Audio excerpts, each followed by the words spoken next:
Ready? Ready? Yes.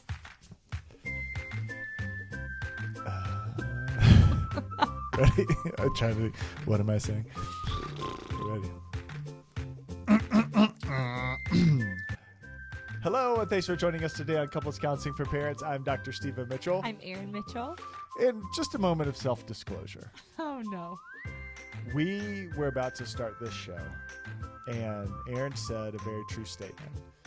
Today has been an exercise in futility. And you know what? It really has. We are coming in here feeling like we failed the entire day. Not the entire day. Just It the feels last like, several hours. oh my goodness, we came in with all these intentions. We're going to get a lot of good, solid work done, and lots of technical difficulties that still were not figured out, and just like starting and not getting anywhere. And so Everybody's favorite, right? I just really want to let you know this is going to be a great show. You're in for something really wonderful because We're a little bit raw and we're too vulnerable to be masked. to be masked. So on that note, let's jump into the show about resentment, because that's what we're talking about today. So Erin, I'd like to review with you why I feel resentful, about why I think it's your fault that today Didn't go well. Yeah, it's not. I really don't feel that way at all. I feel like more it was just the universe working against us. So resentment comes up. Not really related to any of that, or related to that. No, I was bypassing. Erin has moved on. I have moved on. Moving I on. felt like we were all ready. Resentment. Brewing. Dun, dun, dun. Yeah. So it's something that comes up. It's a reason that we end up talking with a lot of couples. I think it's... Could you say it's like it is the reason we end up talking with couples, because they feel massive amounts of resentment that they just don't know what to do about? No, I think that is... It's just no consideration. Just no. It's absolutely not. You asked a yes or no question. I answered. I guess so. I think resentment is a large reason people come. What percentage? Like 88? Oh my gosh. I mean, if we were going to say percentage-wise.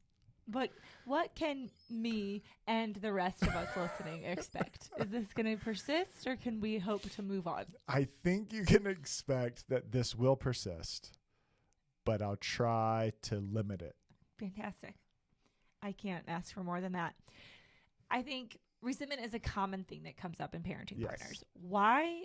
I think because resentment, tell me what you think, is underlying hurt. And I think because parenting stacks up. If we had... Well, hurt stacks up.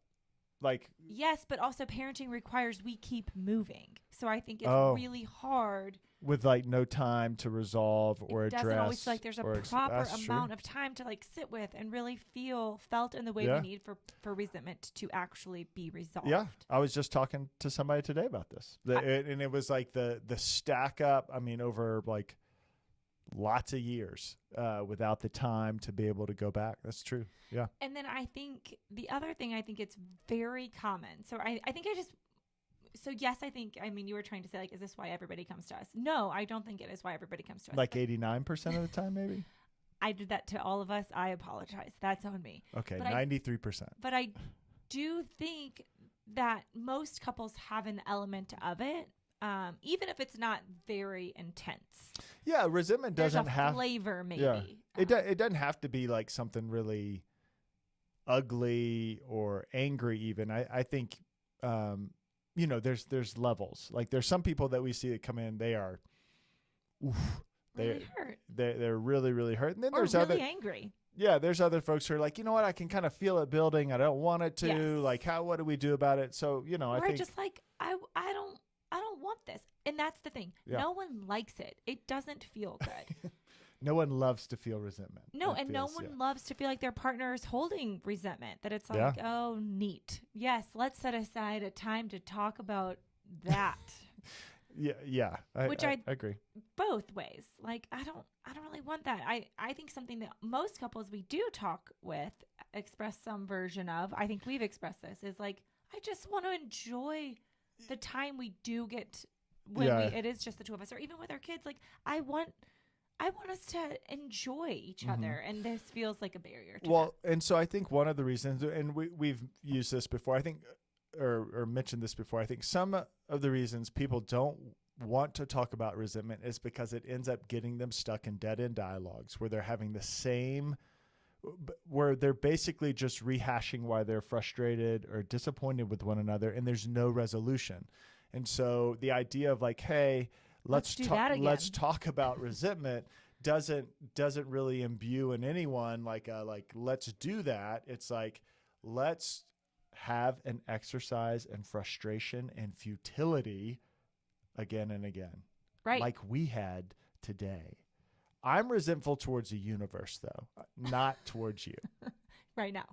Right now, yeah. About your day. The Yes. universe is who was against or me today. technology, Yes. specifically. And I resent them very heavily. So I think, But how are we going to resolve that with the universe? Because the universe ain't going to talk to me about this. I'm just going to have to deal with it. okay, You're just moving on. I am going to move on again. Man, I feel so dismissed sometimes. Well, These are really important questions. I don't I'm want you to asking. feel dismissed. Also, I dismiss that. And your existential I think you're crisis probably right. currently. I think you we probably should should. just stay on topic, and we can discuss that later. We should move on. Okay. So I think I posed the question on our Instagram community about like why is this so hard for you, or what questions or comments? And a lot of I'm trying to answer as many as I can, and I'm going to try to do that thematically. Yeah. All right. Well, let's do it. So sort of the two themes I heard most, or felt like I heard, was like when it's a major topic, or like a conversation piece. So Or like decision or just top. What do you?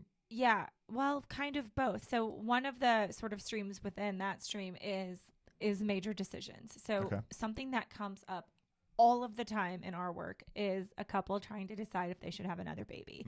And when the partners don't feel aligned in that decision. And it is a forever decision. It is both ways. And typically, every time when there's conflict around it, it's because they don't agree. I want another baby. You don't want another baby, or to even try for that.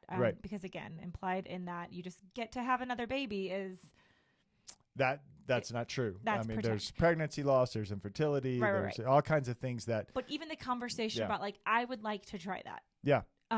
And that matters. And I think while couples are engaged in that disagreement, there can feel like a lot of distance, a lot of unknowing, a lot of misunderstanding. Can I ask a question? Like, so the resentment about a topic like that might be, if we don't have another kid, I'm going to resent you because that's something I wanted. Or if we do have another kid, I'm going to resent you because that's not something I wanted. Because I've even heard this like played out a little bit further with couples. So let's say the partner that didn't want to have a kid. Let's just say it's you. Yeah, let's say me. So Aaron wants to have a kid. I say, no, I don't. But we go ahead and have a kid anyway. And then maybe there's difficulty. Maybe you feel overwhelmed, or maybe you have a tough time with pregnancy or birth or postpartum, or maybe even there's just some challenges with the kid alone, like behavioral or health or whatever it might be. Or fast forward 5 years and we didn't have any of that, but now we have financial stress, and it's like, right. And then I love our kid, but I told you. Yes. Yeah. You know, I told you, or even more like acutely, I think sometimes if you are having a hard time, there's this feeling of like, that's on you. This is why. And I knew, and so this is how these things can get played out. And then the opposite is like, I'm not supposed, I can't share my difficulty or my struggle because you didn't want this anyway. Sure. So now I'm not allowed to have a hard time. Well, I am, and I resent you that you aren't open to me talking about that with you. Yeah. Or even if you don't have a kid, then you could resent me because you see other families and you see them having experiences and kind of a life together, and you're like, oh, I that's what I wanted, and I don't get to have that. Or, maybe there's maybe you wanted a boy, or maybe you wanted a girl, and you're like, we don't have that, and I don't have that because of you not being willing to try, those kinds of things. Moving, job choices, like Yeah. these major life School decisions. Yes. Like, how are we going to do school with our kids? Yeah. Yes. Those are some of the themes that came up. And obviously those are all very different choices, but when we're talking about their impact on the relationship, it's pretty similar. The like, we have to make this decision, and if it's a yes or a no, one of us is going to be upset. Someone's going to feel like they're losing, and one's going to feel like they're winning, and then there's going to be like resentment over that, is either the perception, because we really or the fear. Yes. Because we do believe you can make these massive decisions and not end up with resentment. We help couples do this all of the time. Yeah. We have had to do this ourselves. Yeah. But then there's also things like that's not so much decision and more like a topic, because you said like a big decision, and I said but also topics like family dynamics, because there's no real. Well, sometimes there is a decision that needs to be made there. Family's tough. Incorporating, would you say that 100% of the couples we talk to deal with that? He did promise not to let it go, and he delivered. Above 70%. Dismissing. I keep saying we need buttons, and this would be another moment. It's just But I should have joked about dismissing. That mute actually button. is very painful. Steven's mute. Yeah, but the thing about family is really tough, and there's tons of resentment that comes with that. Yes, there certainly can be, and also a very important conversation. Although honestly, that is a very different conversation than some of these like major decision ones. Yeah. And then here's the other topic that I think we really, really, really need to hit on. The other side that I think thematically was coming up is this is really hard to talk about. How do we broach some of these resentments in a way that feels like an invitation and not like blame, criticism, and end not dialogue, prompting defensiveness immediately. And well, it's also really vulnerable to talk about a way that you've been hurt. So like resentment, if it's really just hurt and it stacked up over time, it's really tough to be vulnerable to come to your partner and say, hey, can we talk about how I'm feeling hurt again, with a good chance that you might not listen or might not get it or might just get defensive again, and that, after a while, like, you just don't want to do that. You just don't want to get into it. Yes, which I think is like very understandable. Like just at the very like on paper, like, well, who would want to do that? But also you've dismissed me a lot this podcast, and I'm hurt. It's hard for me to even want to keep talking. But don't worry, I will. So yes, I think on paper it's obvious, like that doesn't seem like a great idea, but that's not the only thing that you're talking about here. What gets invited to the table is nervous systems, right? So like I'm even in my mind, so I'm going to be engaging in this conversation. I have some resentment, some stacked up hurt that I want to talk with Stephen about. I've tried before. I know how this is going to go. Yeah. I'm nervous to bring it up because that is what a lot of people said. Like, how do you bring this up? Like, I would love to, because we shared a couple of things because resentment, the topic, has been coming up for us. So like a lot of times people. You mean in our relationship? Start with. You haven't talked to me about it. Are you ready? Am I ready? This is a me moment I now. think that's the right question. We have our nervous system comes to this conversation in a particular way. So if I'm the one who's coming, typically I'm nervous or I'm already feeling like it's not going to work out. So maybe you're I'm just already sort of guarded. That nervous system has already kind of been activated and is kicking into some of those. Knowingly or not, like it don't. And that's the thing that's the uninvited. Often the barrier is our protective strategies that just immediately come. So I think that's the first thing. The first step to having this conversation is acknowledging that first to yourself, right? Like, I feel nervous, and you said guarded, and I think we all get guarded in different ways. When I feel guarded, I don't really withdraw. I get, would you say sharper? Yes. Or steely, or you get sharper. You get a little more aggressive. like from the standpoint of like you'll say something or you'll like you're not going to back down. You're kind of like bracing for a fight. So Yes, you're kind I guess of that's right. So I guess that is you're aggressive. and I Even if my aggressive though looks a little timid, because Yeah. I'm not going to lead with any of that. I'm just going to be very reactive. Right. Like if you right. say something that I little don't side like, comments, little yes, yes, Yeah. yes. and I will just not say anything. I'll just Actual sort of withdrawal. Yeah. You're guarded, and Mhm. maybe that's how everybody maybe Kind of swallow it, just kind of keep it to myself, just say like, oh, it'll get better, not what? worth it. Yeah. Let it ride. Yeah. It'll pass, that kind of thing. And by it, you mean the storm that can be Aaron will pass.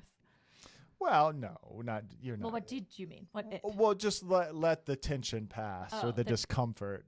Because you're not. I mean, that makes you sound like you're A villain. yeah, or something. And you're not. I can be. No. Well, thank Yeah. you. Yeah, I don't think you're a villain, buddy. Episode over. Yeah, Aaron's not a villain. Scene. But I think that's the first part that makes this conversation stay stuck. Yep. Is that my Mhm. guardedness My withdrawal. unintentionally activates Steven's. Steven's unintentionally activates mine. So the more Steven Mhm. withdraws, the more either passive I get, the more I like poke, Yep. whatever. Mm-hmm. And to just straight up acknowledge that first, like, okay, I'm nervous about this. And it depends where you all are in this conversation. Like if this is like for me and Steven, I could easily come and say, I feel not like this is something that happens. I feel a little nervous to say this. Right. I might, you know how my voice gets, I don't want it to sound really abrupt or critical, but Mhm. like I'm nervous. So Yeah. it might. Yeah, So yeah. can you be patient with me? Yeah, and I think some of this is contingent on, we kind of talked about that continuum of resentment, right? So there's some folks who are feeling resentment, but there's still like open pathways and avenues into one another. Which you know, is what it's I would have just hearts, right. described, like where Right. we are right now. Yeah, Mhm. yeah. I feel like, gratefully, thankfully, we still have, open roads to each other's hearts, and we can influence each other. And then there's the continuum of other I really liked that, but that was as cheesy as it gets. We have open roads to each other's open hearts. roads. I think yes, in a very cheesy way, we still have it. I did But like it. but then the other like extreme of that is just hearts that are really, really hardened, and there are not avenues to be able to maybe broach the subject without Some help. the assistance of others. And then there's a lot of in space in between, between those, yeah. which is it depends on the topic. It depends on the time of day. It Yeah. depends on a lot of factors. But like, Mhm. I genuinely and sincerely believe that most couples want to be, everyone we've talked to, which I do get is a certain type of person who's willing to engage. Yeah. People Yeah, don't yeah. come to us if they're like, no. Yeah, most people aren't fully closed, But- because partners Connection. don't want roadblocks to one another's heart. If you're not watching, you should be, because that face was That's good, wasn't it? That's like a quote on one of those cheesy nuts. motivation posters, Yeah. Hearts don't want roadblocks. I think there's a lot of space in between there. So Yes. I think you have to know, and we can't say for you, but like, okay, this is a tough topic. Mhm. I've tried to bring it up 70 times. So the question is, what's missing? Like, what is the block? Is it in what you're Mhm, communicating? Like, mhm. and we've talked about this, and we will forever. So often we say the thing that seems like the thing. Mm-hmm. Like, I am super resentful that your cup never makes it into the dishwasher. Like, well, I am angry about that. But the resentment, I think, is Oh, yeah, okay, yeah. I was like, that what? The cup? I get where you're going, though. the resentment is for me. So, like, okay, that is what I'm angry about. But, like, why? Like, what does that mean? So when Steven leaves his cup in the sink, it starts my day in a deficit. Okay, so that makes me think he doesn't see me. He doesn't care about me. I would like to say you use this example quite a bit, and I don't leave my cup in the sink anymore. I know. That's why it's a good one. Because it was real. I feel like you actually heard Right. me. But then it also makes it sound like it's the only example. It's the only time that I've Hurt me. that I've that I've changed. Oh. you Oh. know, Well, you know. can we I'm just just stick with saying. it? Do you want to offer a different one? Well, so I might say, well, I don't know if you'll like this one. Sometimes, like I think what we're saying, like, so sometimes when we used to get in arguments, you would use, Used to. well, I mean, in terms of this thing, you would maybe use some stronger language towards me Oh, in terms of name calling. yes. And I I didn't. don't like this one. Oh, Beca- okay. See. I'm gonna let Right. you use it anyway because I've used cups a lot. Okay. Well, you don't. Well, we don't have to use it. That's okay. Okay. I just don't agree with it. You do use it though, so I think it's helpful. Okay. Well, I think all I was saying is I think for a long time I didn't say anything about that, but then what I began to realize is I could start picking at, like, well, you're a bad because you name call. You're a bad person. Yeah, because you name call and I don't name call, and we could get lost in that conversation. But the reality was, I, like, when Aaron used those, stronger words or whatever, it just hurt my feelings. Like, I just didn't like being called names. It made me feel. Okay, this is actually going to be great. Thanks. Shockingly. I mean, I'm trying. Okay, because here's the thing. I actually don't agree with that. I think, like, did I ever, like, use stronger words and, like, call Stephen a name? Probably. Yes. But when he talks about this, even right now, I'm like, that's not how it went. My tone Right. was very rarely loud. I don't really yell. In fact, Yeah. it's worse. I get mean and sort of laser, and Yes. my voice gets, my kids, I think we've said this, have called it steely before. Mhm. Like, sort of the Mhm. more even toned I am, the more upset I am. Yep.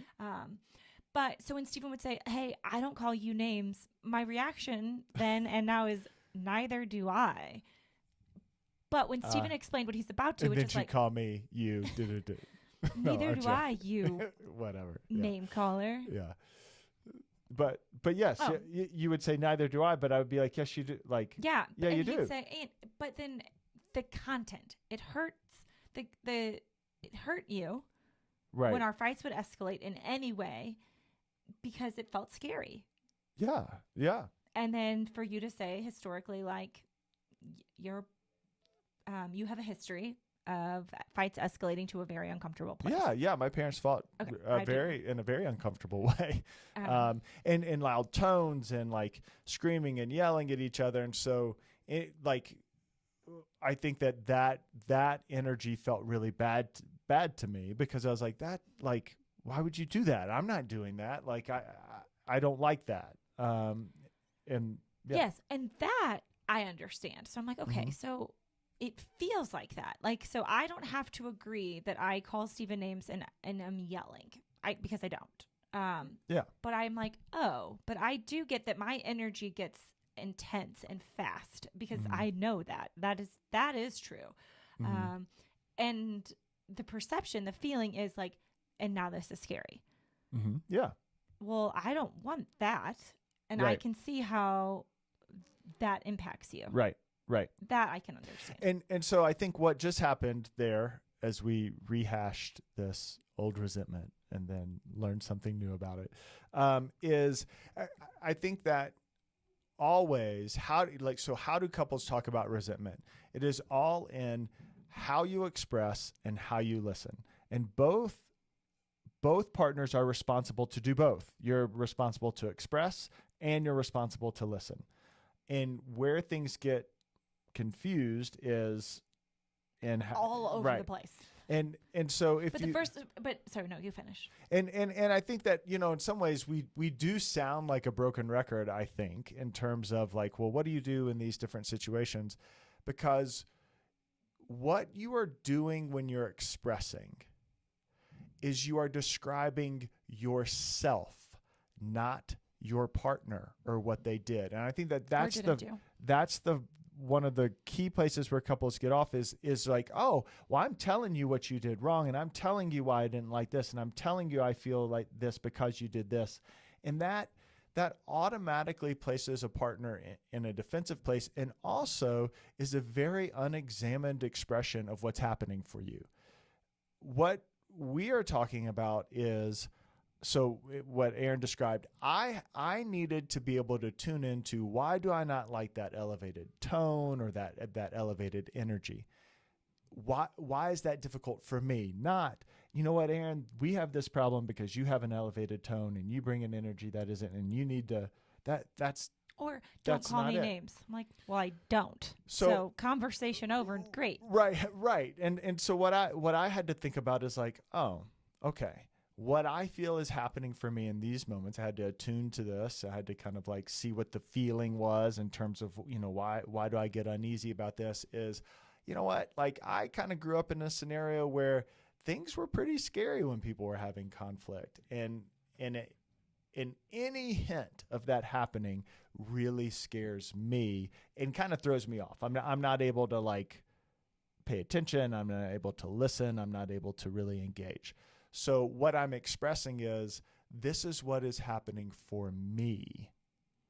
And I'm hurt because I feel like it keeps happening, and I don't feel like maybe I haven't been able to say it, but I don't feel like you understand that. And so the fact that it keeps happening begins to really stack up and hurt my feelings and make me resentful towards you. So that's the idea of the expressing. Within the listening, I think, is a real need to, first of all, also for Erin, I think in that moment, to recognize, why does this bother her? Like, why does this conversation generate any energy? Like, oh, Stephen's like saying I'm calling him names again.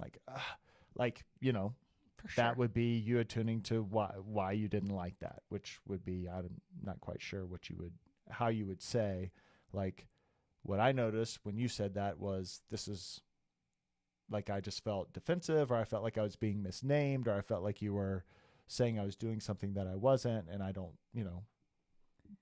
that like being, misrepresented. Sure. I don't know. And so that would be Aaron, like, in the listening part of this, being able to like check in with that. But then also, undoubtedly in these scenarios, I don't think there's any way that you can get away from feeling defensive necessarily. Like, because again, defensive it is good. Our defenses are so good. Right.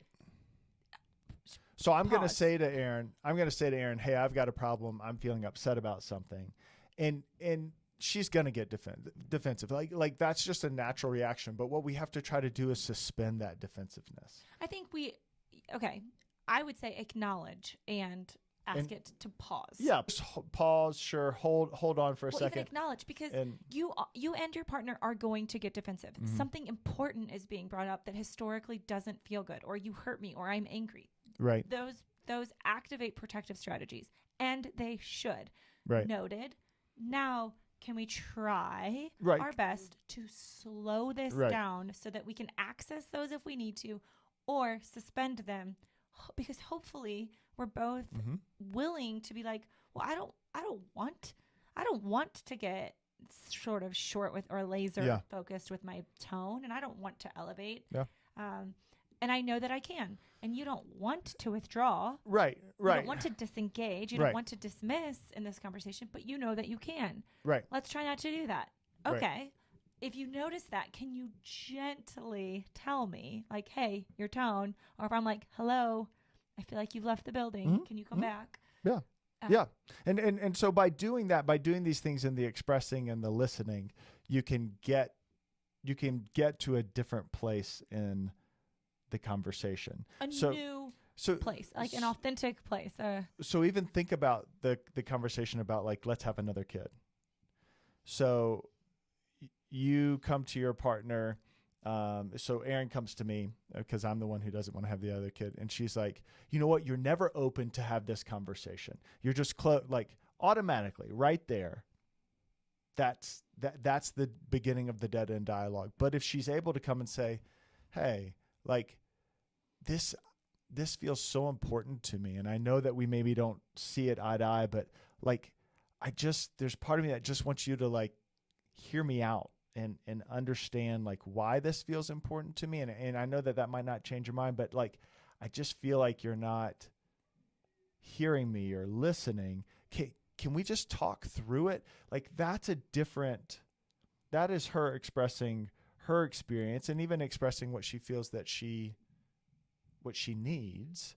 And that kind of activates the opportunity for me to do listening different and vice versa. Cause I can also say, well, okay, great. But I'd like to express sort of like why it's hard, like what's happening for me in this conversation. I think an exceptionally good way to engage these conversations about resentment is to start to lead with, I know that there's this topic. It's hot for both of us.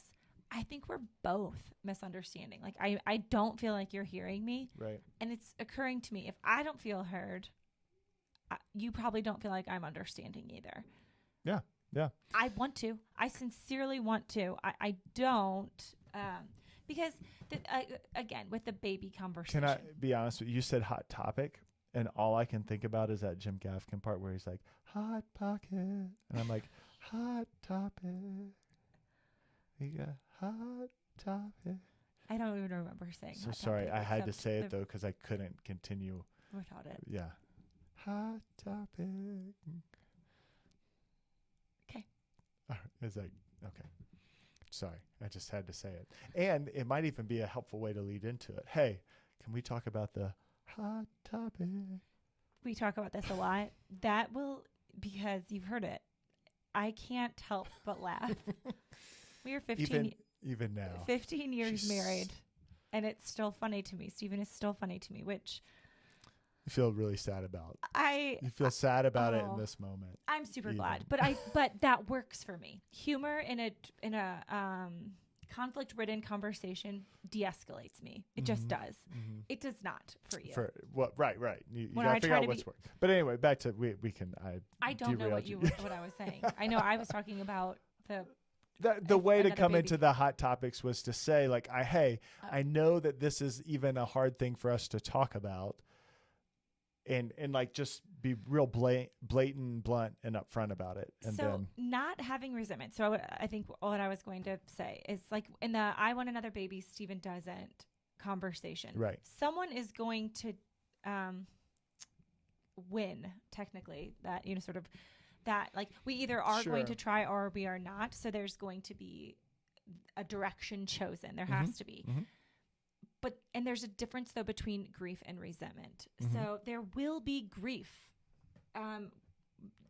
for someone, perhaps.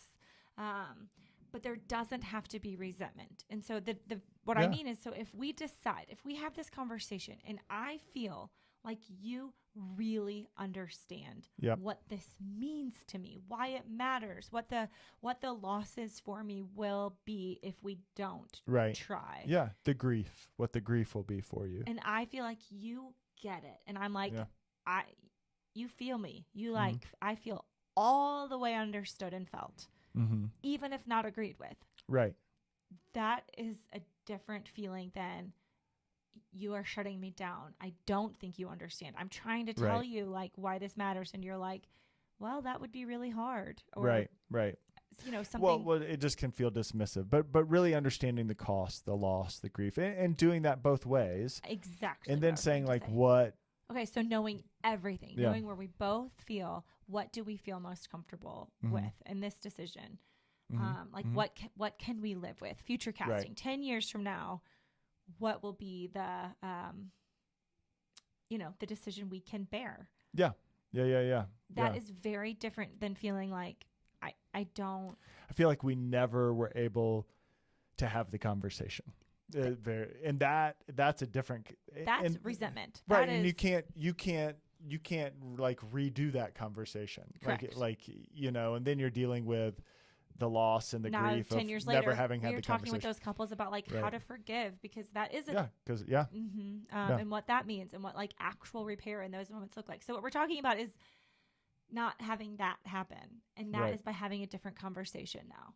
Yes. And talking about the layers and talking about what it all means mutually. Yeah. And so I think that again, I was thinking in the car this week. Yeah. the tag, or it used to be, I don't know if we do anymore, but like it used to be how they work, why they don't, and what you can do to fix what's broken. We still do that tag, yes. So Stephen, like in this conversation, like what would you say how getting out of resentment works? Well, I think it works in expressing your experience and listening through defensiveness is what I would say. Okay. Earlier, you defined resentment as hurt that stacks up. Mm-hmm. So it would be. I think you did that. Oh, well, I liked it. So if I it was can me, tell then- why. Yeah, I liked what I said. Oh my goodness. I'm gonna have to listen back because I really think you said that, and I was like, yes, that. Oh, I thought you said it.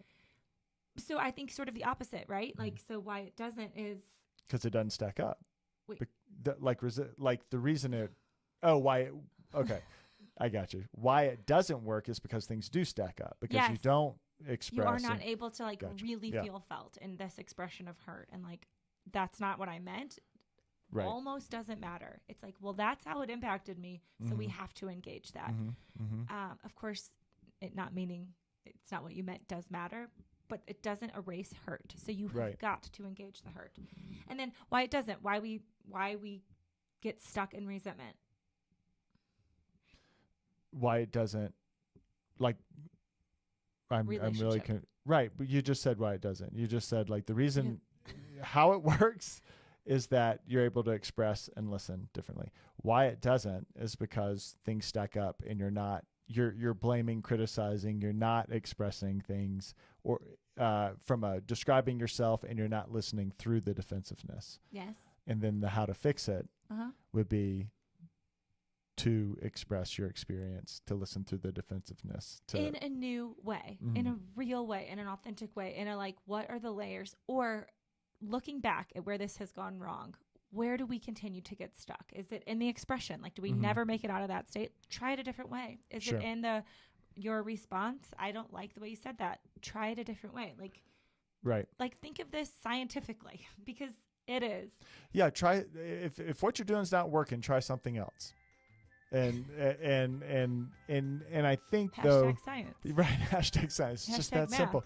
But the thing is really the trying something else that we're talking about is you vulnerably expressing your experience and then you and your vulnerably partner listening. vulnerably listening. And yes. then expressing. Yeah.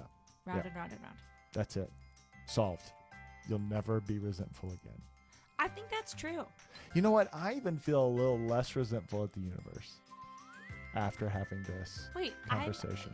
I really want this to be over for all of us, but do you not mean that? I felt like you were being sarcastic. You'll never have resentment again. Yeah, I think it's hard to not have resentment because we're not perfect people and we kind of can get sideways. But I think what it is you will be able to resolve your resentment, and it won't linger, and it won't stack up, and it won't fester, and it won't ruin your relationship. is I think So what I'm less saying. intensity, less often, and when it happens, it doesn't have to last so long. Yes, that is it.